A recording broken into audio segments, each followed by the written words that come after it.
السلام علیکم میرے پیارے پیارے لسنرز، کیسے ہیں آپ سب لوگ؟ مجھے امید ہے سب لوگ ٹھیک ٹھاک ہوں گے، خیریت سے ہوں گے۔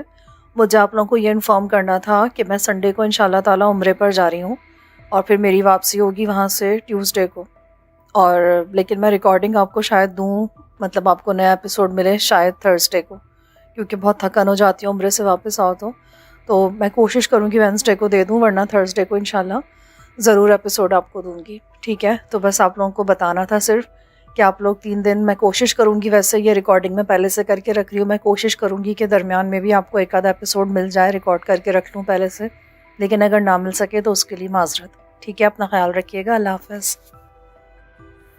ایپیسوڈ 62۔ میمن کے جاتے ہی میں نے دروازہ اندر سے بند کیا اور باتھ روم کے پاس جا کر آہستہ سے ایمن کو پکارا۔ وہ باہر آ گئی۔ یہ لڑکی کیا بولتا ہے؟ اس کی فکر نہ کرو، مجھے یہ بتاؤ، اگر مجھے روکنے کا فیصلہ ہو گیا تو میں اس وادی سے کیسے نکلوں گا؟ کیا بتائے؟ تم رات کو چلا جاؤ اور ادھر سے گوڑا لے لو۔ وادی سے باہر جانے والے راستے پر پہرا ہوتا ہے، وہ لوگ مجھے نہیں جانے دیں گے۔ اگر تم نہیں گیا تو بند کر دیا جائے گا اور ادھر ہی رہے گا۔ میں نے سر پر ہاتھ مارا۔ یہ سارے چکر میرے نصیب میں کیوں ہیں؟ اب تم لوگوں سے سر پھوڑوں؟ کاش میں چکر میں پڑنے کے بجائے تمہیں مقامی انتظامیہ کے حوالے کر کے اپنی راہ لیتا، مگر ذمہ داری اٹھانے کا بھوت جو سوار تھا، اب بھگتو۔ میں نے خود سے کہا، تم بھاگ جاؤ نا۔ کیسے؟ میرے پاس نہ گھوڑا ہے اور میرا اسلحہ بھی لے گیا ہے۔ گھوڑا ہم لایا ہے، تم اس پر جاؤ۔ بغیر ہتھیار کے میں یہاں سے نہیں نکل سکتا، راستے پر مسلح پہرے دار ہیں، ان سے نمٹنے کے لیے ہتھیار چاہیے۔ ہم اسلحہ کدھر سے لائے؟ گھوڑا کدھر ہے؟ باہر۔ اس نے ہاتھ اٹھا کر بتایا، میرے ساتھ آؤ۔ تم کس راستے سے اندر آئی تھی؟ میں نے اس کا بازو تھاما، وہ میرے ساتھ نکلی۔ کمرے کے سامنے ایک چھوٹی سی گیلری تھی اور اس کا دروازہ باہر کھلتا تھا۔ عقبی سمت میں چھوٹا سا صحن تھا جس کے ایک طرف استبل تھا، اس کے ساتھ پتھروں کی بنی 4 فٹ اونچی دیوار تھی۔ ایمن نے اسے بآسانی پھلانگ لیا۔ چادر تلے اس نے چست پاجامہ اور ڈھیلی سی قمیص پہن رکھی تھی۔ اس کا گھوڑا ذرا دور ایک درخت تلے کھڑا تھا۔ ایمن کو دیکھ کر وہ ہلکے سے ہنہنایا۔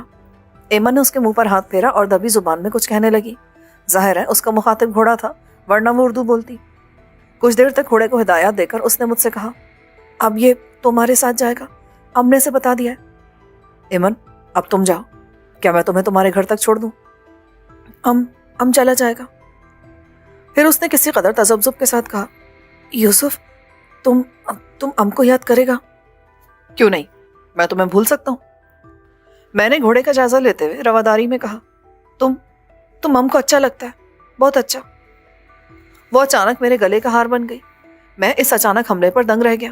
اس کے جذبات، اس کا لہجہ اور مرتعش بدن بتا رہا تھا کہ میں اسے کس لحاظ سے اچھا لگ رہا ہوں۔ وہ میری محسنہ بن رہی تھی، اس لیے اس کے جذبے کی پذیرائی ضروری تھی۔ میں نے اسے بازوؤں میں اٹھاتے ہوئے خود سے قریب کر لیا، اور جب اسے دوبارہ زمین پر کھڑا کیا تو اس کی سانس بھی بے قابو ہو رہی تھی۔ وہ پھر مجھ سے لپٹ گئی۔ ایمن مجھے دور جانا ہے، ہم تم کو ہمیشہ یاد رکھے گا، اس نے بھرائی ہوئی آواز میں کہا اور بھاگتی ہوئی تاریکی میں غائب ہو گئی۔ میں اسے دیکھتا رہ گیا۔ حالات میرے لیے کتنی تیزی سے بدل رہے تھے۔ محض گھنٹہ بھر پہلے میں آرام سے سونے کی فکر کر رہا تھا اور اب مجھے فرار ہونا تھا۔ میں نے گھوڑے کو تھپکی دی، دوست میں بھی واپس آتا ہوں، تم فکر نہیں کرنا اور چپ رہنا۔ گھوڑے نے یوں سر ہلایا جیسے میری بات سمجھ گیا ہو۔ میں واپس مہمان خانے آیا۔ مجھے اپنے سامان کی بھی فکر تھی۔ سب سے پہلے میں نے اپنے بیگ میں سائمن کا میڈیکل بیگ رکھا۔ اسلحہ یہ لوگ لے چکے تھے، لیکن ایک چاقو تھا میرے پاس۔ وادی سے باہر جانے والے راستے پر 2 افراد کا مستقل پہرا رہتا تھا اور ایک گشتی دستہ وادی کے باہر بھی ہوتا تھا۔ مجھے ان دونوں سے بچنا تھا۔ پل کے پہرے داروں پر مجھے امید تھی کہ آسانی سے قابو پا لوں گا۔ یہ مقامی لوگ تھے، ان کے بارے میں مجھے سر جی نے بتایا تھا۔ اصل مسئلہ وادی کے باہر والے گشتی دستے کا تھا۔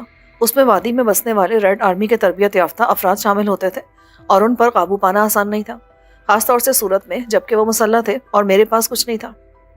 خیر یہ بات کے مسائل تھے، پہلے مجھے اس جگہ سے نکلنا تھا۔ میں نے بیگ میں تمام ضروری چیزیں رکھ کر اس کی زپ بند کی تھی کہ عقب سے میمن کی آواز آئی، سر آپ اس وقت کہاں جا رہے ہیں؟ میں چونک کر مڑا، کہیں نہیں، میں بس اپنا سامان دیکھ رہا تھا۔ تم اب تک گئی نہیں؟ میں برتن لینے کے لیے آئی تھی۔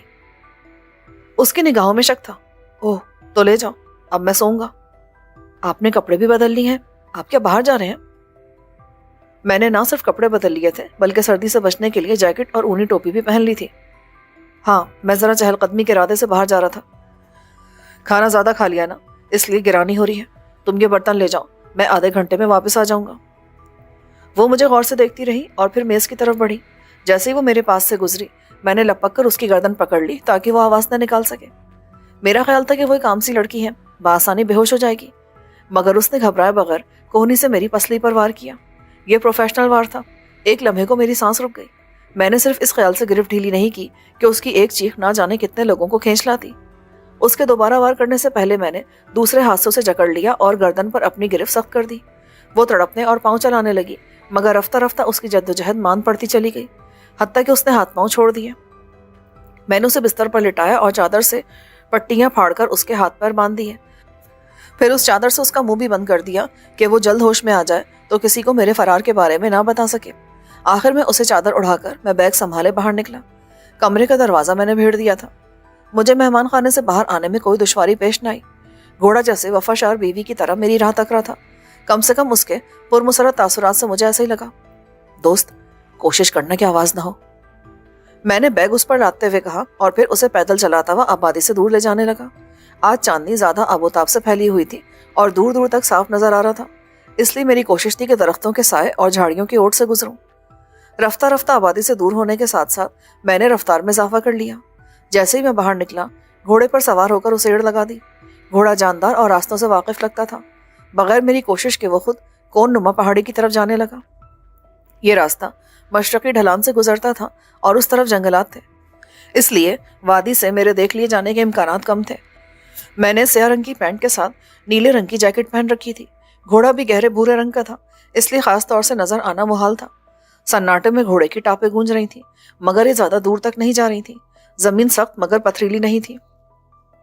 مشرقی ڈھلان سے اترتے ہوئے مجھے کھائی پر بنا قدرتی پل نظر آنے لگا, لیکن ابھی چیک پوسٹ نظروں سے اوجھل تھی.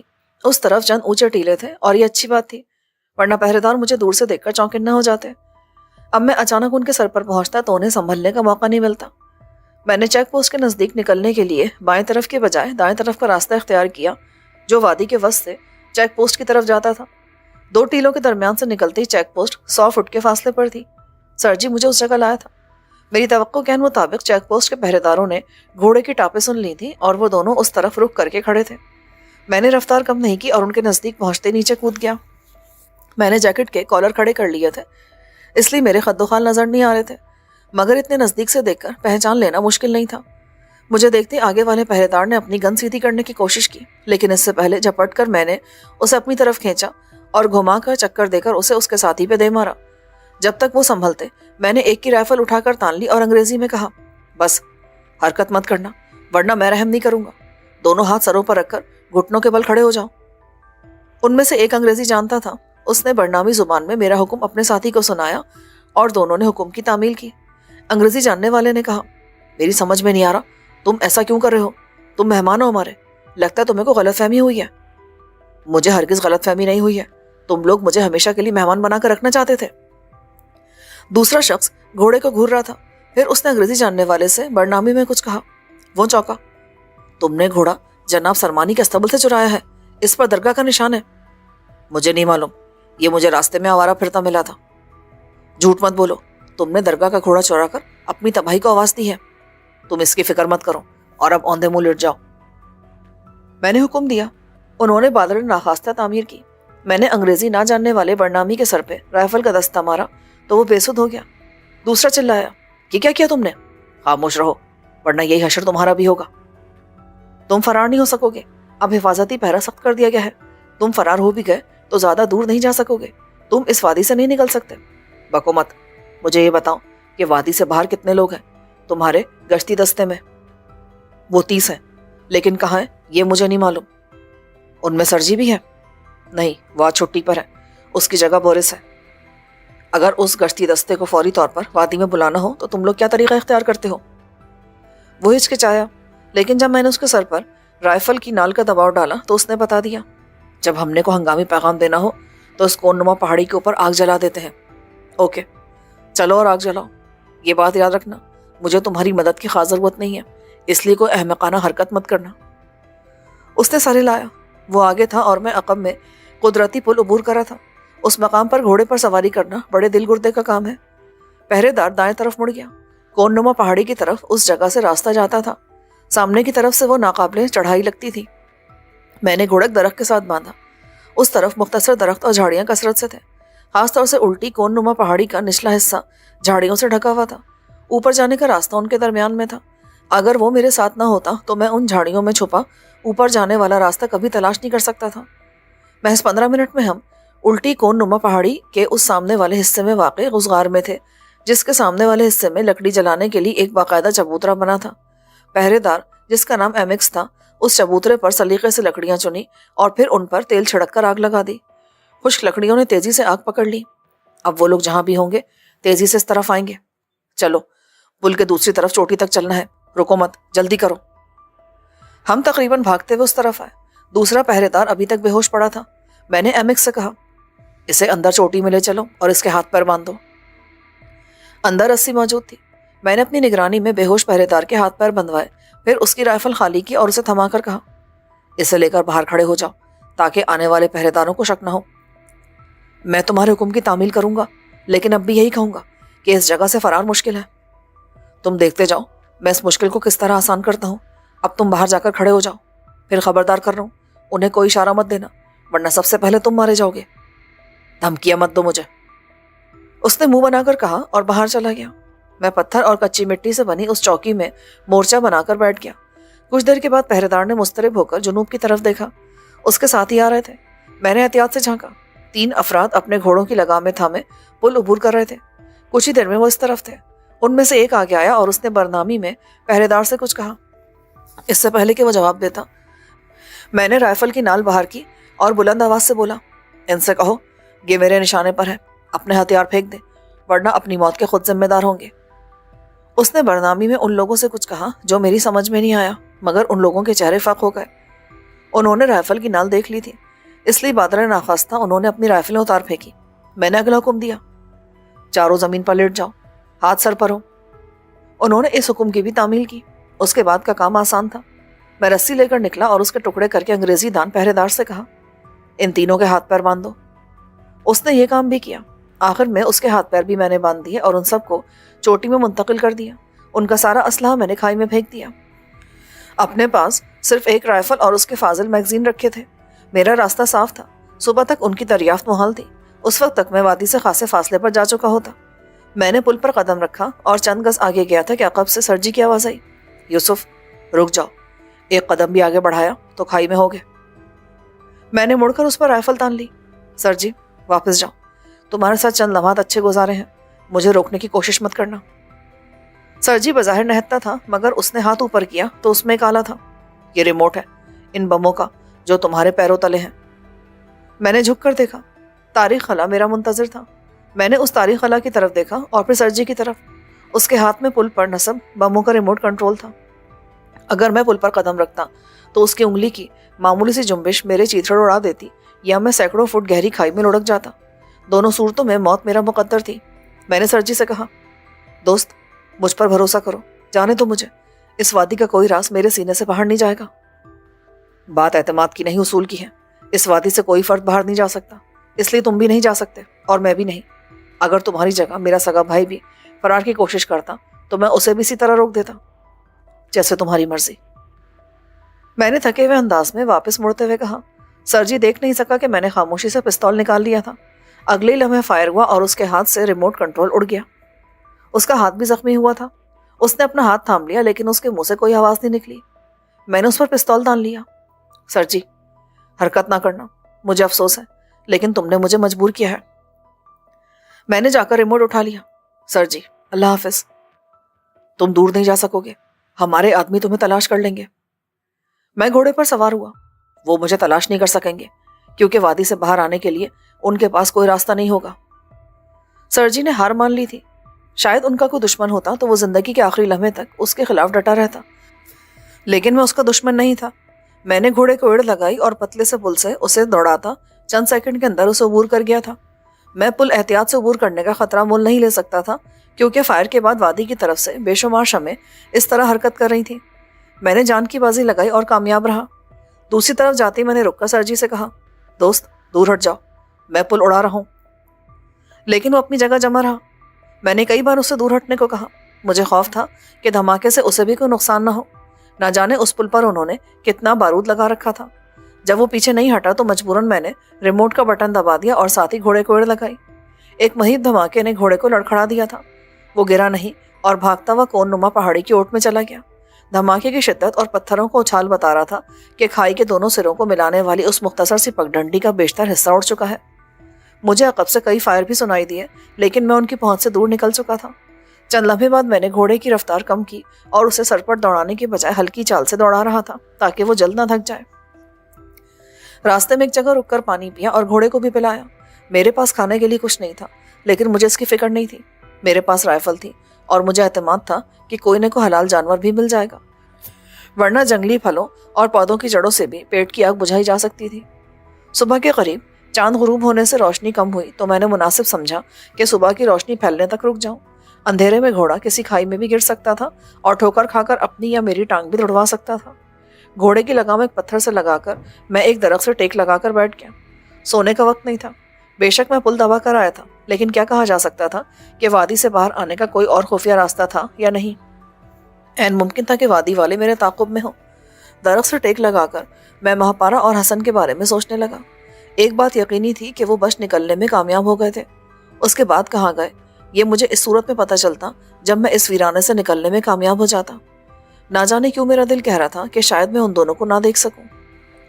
2 گھنٹے بعد روشنی اتنی ہو چکی تھی کہ میں آرام سے سفر کر سکتا تھا۔ گھوڑا 2 گھنٹے میں آرام کر کے اور آس پاس اگی گھاس چر کے تازہ دم ہو گیا تھا۔ میں نے اس کی لگام تھامی اور کچھ دیر پیدل سفر کر کے آس پاس کے مناظر کا جائزہ لیتا رہا۔ جب سورج نے پہاڑوں کے عقب سے سر نکالا تو میں نے اندازہ لگایا کہ جنوب مشرق کس طرف ہے۔ مجھے اس طرف جانا تھا۔ میرا اندازہ تھا کہ اگلے روز تک میں کسی نہ کسی سڑک تک پہنچنے میں کامیاب ہو جاؤں گا۔ سمت کا تعین کر کے میں گھوڑے پر سوار ہوا اور اسے مناسب رفتار سے دوڑانے لگا۔ رات سے اب تک کھانے کو کچھ نہیں ملا تھا، اس لیے معمولی سی بھوک لگ رہی تھی، لیکن ابھی یہ پریشان کن حدود میں داخل نہیں ہوئی تھی۔ اگلے 4 گھنٹے میں سفر کرتا رہا۔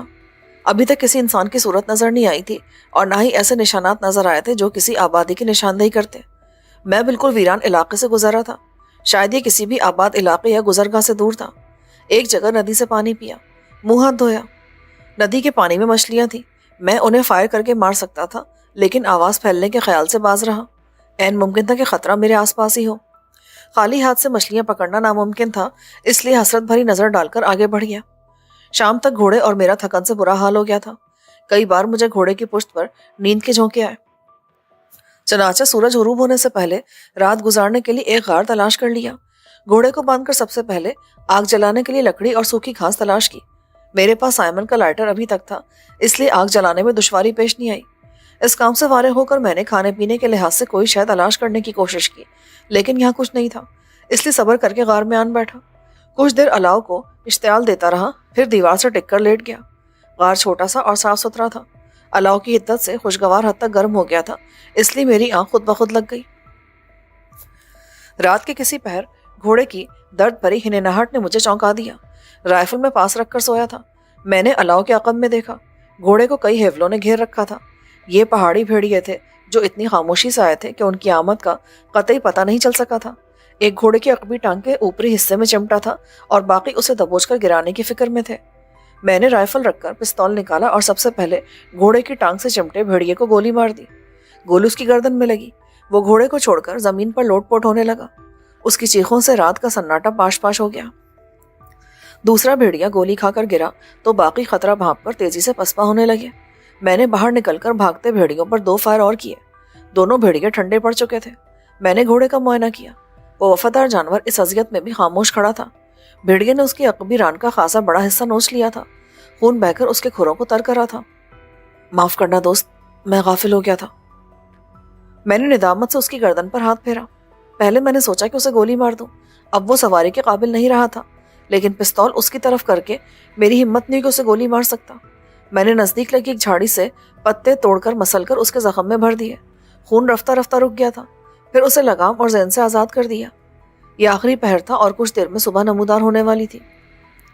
میں نے خاصا آرام کر لیا تھا، اس لیے آگے جانے کا فیصلہ کیا۔ سمت پہلے ہی میرے ذہن میں تھی۔ میں جانے کے لیے تیار ہوا تو گھوڑا التجا آمیز انداز میں ہنہنایا، جیسے کہہ رہا ہوں مجھے چھوڑ کر مت جاؤ۔ میں نے چند لمحے سوچا، گھوڑا پیدل چلنے میں میرا ساتھ دے سکتا تھا، اس لیے اسے ساتھ لے جانے میں حرج نہیں تھا۔ میں نے اس کے منہ میں دوبارہ لگام ڈالی اور اسے تھام کر آگے کی طرف چل پڑا۔ غار کی نسبت باہر کی فضا بہت سرد تھی، لیکن چلنے سے جسم گرم ہو گیا تھا۔ گھوڑا لنگڑاتا ہوا میرے عقب میں چلا آ رہا تھا۔ چلنے سے اس کے زخم سے خون رسنے لگا تھا، اگرچہ بے حد معمولی سی مقدار میں تھا، لیکن بہرحال اس کا خون ضائع ہو رہا تھا۔ رفتہ رفتہ صبح نمودار ہونے لگی۔ میں بھوکا تھا اور اب پیٹ فریاد کرنے لگا تھا، لیکن اس بھوک کا کوئی مداوع نہیں تھا۔ البتہ گھوڑے کے لیے ایک جگہ سرسبز گھاس دیکھ کر میں نے اسے چڑھنے کے لیے چھوڑ دیا۔ آدھے گھنٹے بعد جب اس نے پیٹ اچھی طرح بھر لیا تو میں نے دوبارہ سفر شروع کیا۔ کچھ دیر بعد مجھے شبہ ہوا کہ میں نے گھنٹیوں کی آواز سنی ہے جو عام طور سے مویشیوں کے گلے میں ڈالی جاتی ہیں۔ چند منٹ بعد میرا شبہ درست نکلا۔ آس پاس کہیں مویشی چل رہے تھے۔ درختوں کے جھنڈ سے نکلتی مجھے سامنے چڑھتی بھیڑیں نظر آ گئیں۔ گھنٹیاں ان کے گلوں میں بج رہی تھیں، لیکن کوئی انسان نظر نہیں آ رہا تھا۔ میں نے چلا کر کہا، کوئی ہے؟ فوراً ہی جواب آیا۔ کسی انسان نے کچھ کہا تھا، لیکن زبان سمجھ میں نہیں آئی تھی۔ چند لمحے بعد ایک بوڑھا سامنے جھاڑیوں سے شلوار کا زاورہ باندھتا نمودار ہوا۔ اس نے پرتپاک انداز میں سلام کیا، لیکن آگے سے جو کچھ کہا وہ میرے سر سے گزر گیا۔ وہ کوئی مقامی زبان بول رہا تھا۔ میں نے اردو میں کہا، چچا میاں، مجھے تمہاری زبان سمجھ میں نہیں آ رہی، لیکن کیا تمہارے پاس کچھ کھانے کو ہے؟ وہ سر اٹھا کر میرا منہ دیکھتا رہ گیا۔ ظاہر ہے بات اس کے سر کے اوپر سے بھی گزر گئی تھی۔ اس بار میں نے بین الاقوامی زبان یعنی اشاروں سے مدعا واضح کیا۔ بوڑھا سمجھ گیا۔ اس بار اس نے جوش و خروش سے سر ہلایا اور دوڑ کر ایک تھیلا اٹھا لایا۔ اس نے اندر سے ایک پوٹلی برآمد کی۔ اس میں میٹھی روٹی اور پنیر تھا جو اس نے سارے کا سارا میرے سامنے رکھ دیا۔ میں نے اسے بھی شامل ہونے کا اشارہ کیا، لیکن وہ نہیں مانا اور اشارے سے مجھے کھانے کو کہتا رہا۔ میں بلا شبہ ٹوٹ پڑا تھا۔ روٹی سخت تھی اور اس وقت ایسی حالت تھی کہ پتھر کی بھی ہوتی تو میں چبا ڈالتا۔ پنیر سے ہلکی سی مہک آ رہی تھی، اسے میں نے نہیں چھوا۔ بوڑھے نے پانی کی چھاگل بھی نکال لی تھی۔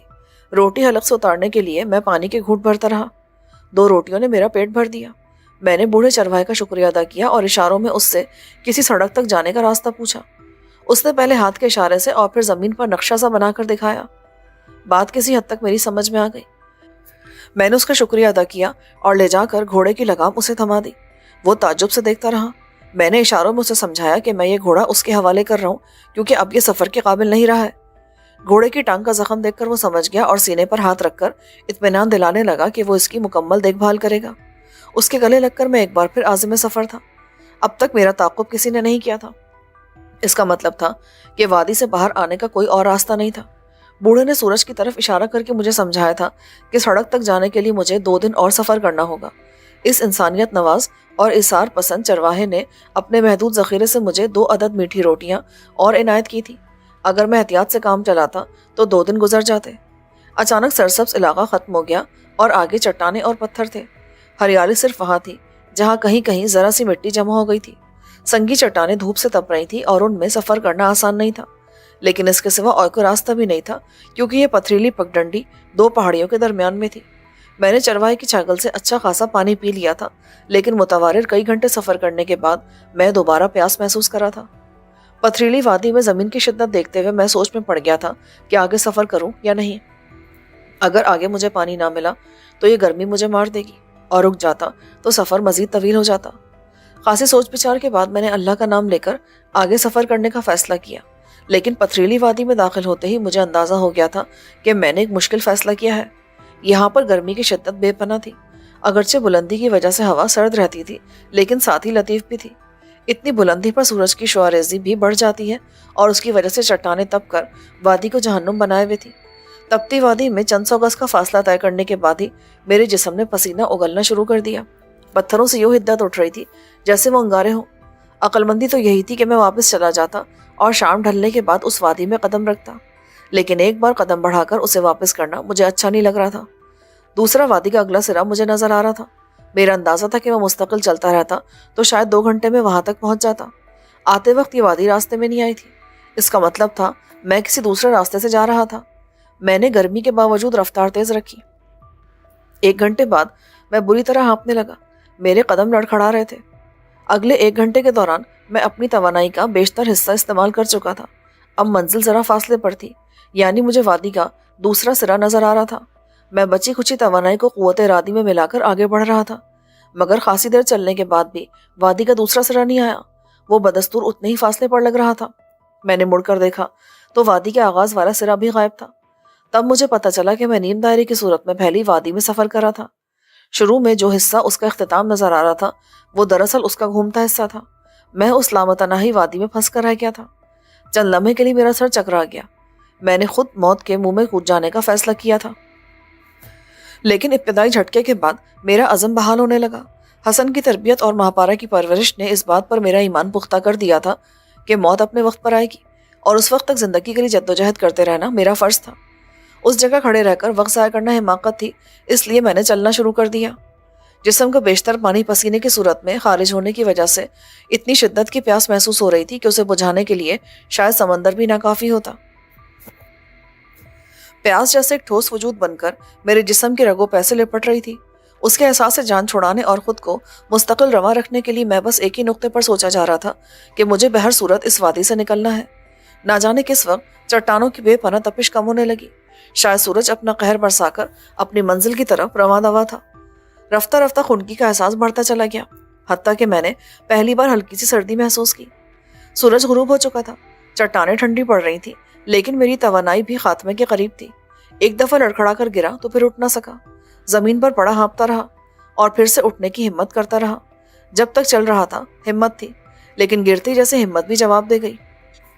میں نے گہری سانس لے کر خود کو بمشکل سیدھا کیا۔ شاید یہ آخری حرکت تھی، کیونکہ اب سانس لینا بھی محال لگ رہا تھا۔ بہرحال میں نے کوشش کی ہے۔ اوپر تاریک پڑتے آسمان کو دیکھ کر میں نے سوچا، کل صبح کو سورج نکلے گا تو یہاں میری لاش پڑی ہوگی، اور شاید کبھی کسی کو پتہ نہ چلے کہ یوسف علی خان کہاں گیا۔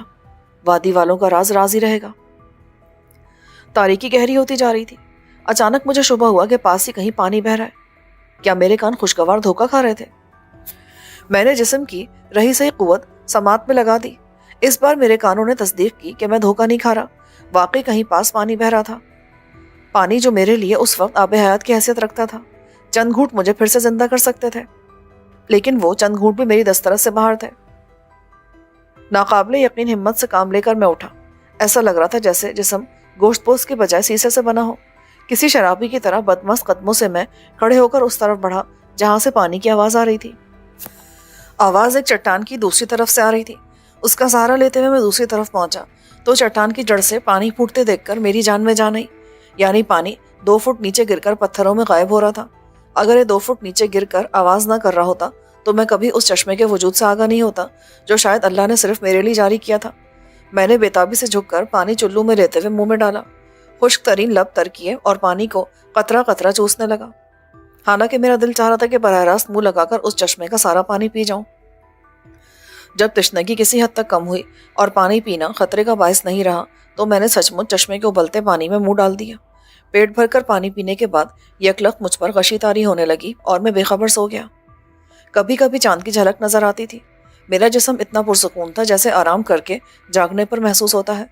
میں نے اٹھ کر اپنا جائزہ لیا اور یہ دیکھ کر مجھے حیرت ہوئی کہ میں نے اپنی رائفل نہ جانے کہاں پھینک دی تھی۔ غالباً اس کا بوجھ میرے لیے ناقابل برداشت ہو گیا تھا، لیکن پستول اور کپڑے میں لپٹی میٹھی روٹی محفوظ تھی۔ میں نے اس کے چند ٹکڑے کھائے، ایک بار پھر پیٹ بھر کر پانی پیا اور اللہ کا شکر ادا کر کے آگے بڑھ گیا۔ اس سے پہلے کہ صبح ہوتی اور سورج کی تیز روشنی ایک بار پھر اس وادی کو جہنم بنا دیتی، میں یہاں سے نکل جانا چاہتا تھا۔ 1 گھنٹے بعد چاند مکمل طور پر بادلوں کی اوٹ سے نکل آیا۔ تب میں نے خاصی دیر بعد ارد گرد کا منظر دیکھا۔ حد نگاہ ویسے ہی چٹیل پہاڑ اور سرسبز چٹانیں تھیں۔ وادی پھیل گئی تھی اور دور برف پوش پہاڑ نظر آ رہے تھے۔ شاید ان کے دامن میں کہیں سرسبز راستہ میرا منتظر تھا۔ صبح کے 4 بج رہے تھے۔ 2 گھنٹے بعد روشنی پھیل جاتی اور صبح 10 بجے تک وادی دوبارہ سے تپ جاتی۔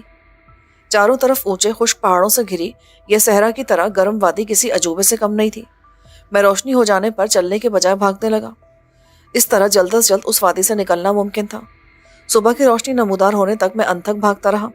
موسم کی خنکی اور رات کی نمی نے میرا بھرپور ساتھ دیا، اس لیے معمولی سی تھکن محسوس کرا تھا۔ روشنی ہوتے ہوتے مجھے برف پوش پہاڑوں کے دامن میں سبزے کی جھلک نظر آنے لگی، لیکن یہ سبزہ ابھی خاصے فاصلے پر تھا۔ مجھے بھوک لگ رہی تھی، لیکن میں نے عملاً روٹی کھانے سے گریز کیا کہ اس کے بعد پیاس مسئلہ بن جاتی۔ سورج طلوع ہوتے ہی خنکی کم ہونے لگی اور 8 بجے تک ہلکی سی گرمی کا احساس ہونے لگا۔ سبزے کی لکیر ہنوز اتنے ہی فاصلے پر تھی، لیکن یہ صرف نظر کا دھوکہ تھا، ورنہ فاصلہ کم ہو رہا تھا۔ 9 بجے سبزہ نزدیک آ گیا اور ساتھ ہی گرمی میں بھی خاصا اضافہ ہو گیا۔ مجھے پھر پسینہ آنے لگا۔